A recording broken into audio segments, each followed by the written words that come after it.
se passe-t-il au Niger ? La semaine dernière, un groupe de soldats a annoncé avoir pris le pouvoir et destitué le président Mohamed Bazoum, élu démocratiquement en avril 2021. Depuis, c'est le général Abdourahmane Tiani, jusqu'ici chef de la garde présidentielle depuis 2011, qui s'est autoproclamé nouveau dirigeant du Niger.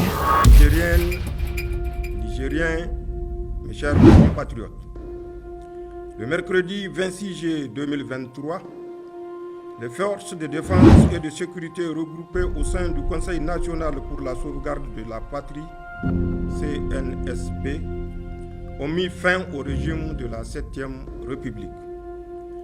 L'action du CNSP est motivée par la seule volonté de préserver notre chère patrie face, d'une part, à la dégradation continue de la situation sécuritaire de notre pays, et cela sans que les autorités déchues ne nous laissent entrevoir une véritable solution de sortie de crise.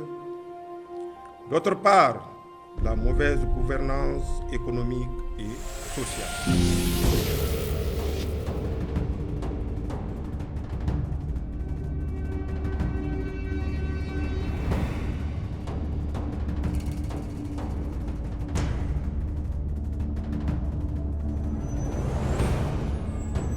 Nous condamnons la tentative de coup d'État au Niger, qui constitue une grave menace à la paix et à la sécurité dans la sous-région.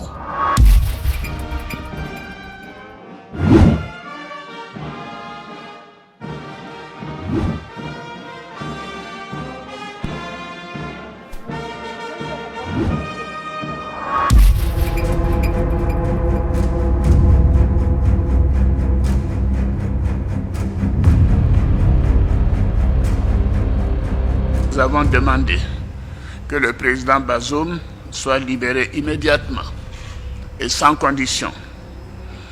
Troisièmement, nous avons demandé que le président Bazoum soit réinstallé dans ses fonctions de président du Niger afin de s'occuper de la gestion de son pays comme celle-ci lui a été confiée par le peuple nigérien. Les chefs d'État de la CEDEAO, bien sûr, une fois que ces conditions seront remplies, les chefs d'État de la CEDEAO demanderont au président Bazoum de faire preuve de clémence en vue du renforcement de la réconciliation et de la démocratie.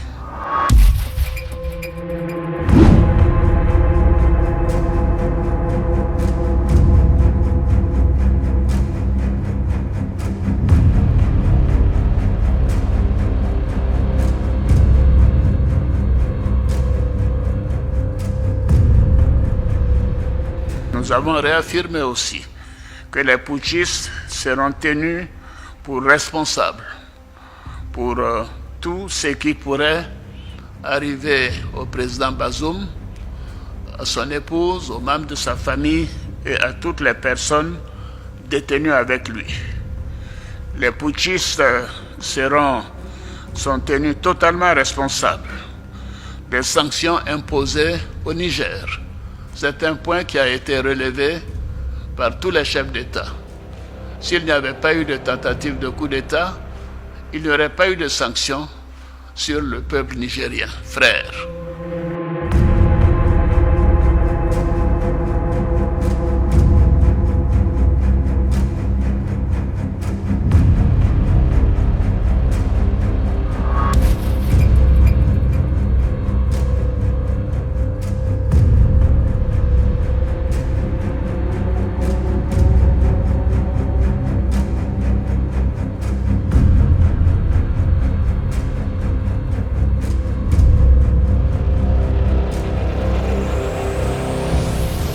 La CEDEAO, les chefs d'État ont décidé d'activer la force en attente et de déployer cette force pour rétablir l'ordre constitutionnel au Niger. Les chefs d'État ont marqué un accord donc, pour le déploiement des troupes d'un certain nombre de pays, dont la Côte d'Ivoire. La Côte d'Ivoire fournira un bataillon et a pris toutes les dispositions financières pour l'opération, si elle doit durer 3 mois, les provisions seront faites au niveau budgétaire pour que nos soldats et nos officiers qui participeront à cette opération ne manquent de rien. Donc la Côte d'Ivoire est prête et je viens de donner instruction au chef d'état-major général des armées de commencer la mobilisation de ces troupes pour leur participation à cette opération de la CEDEAO.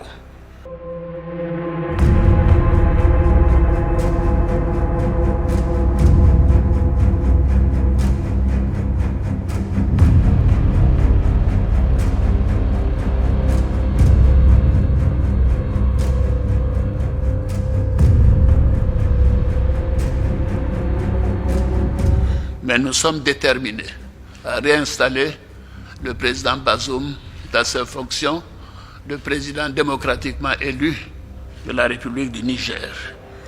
Nous appliquons ainsi les textes et les protocoles de notre communauté.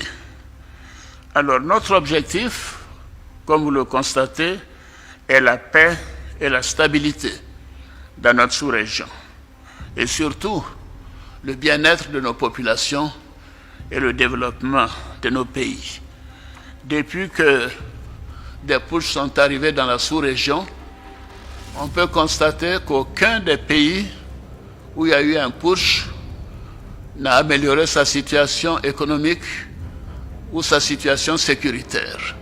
Donc les coups d'État ne sont pas la solution. Et nous tenons à le faire savoir.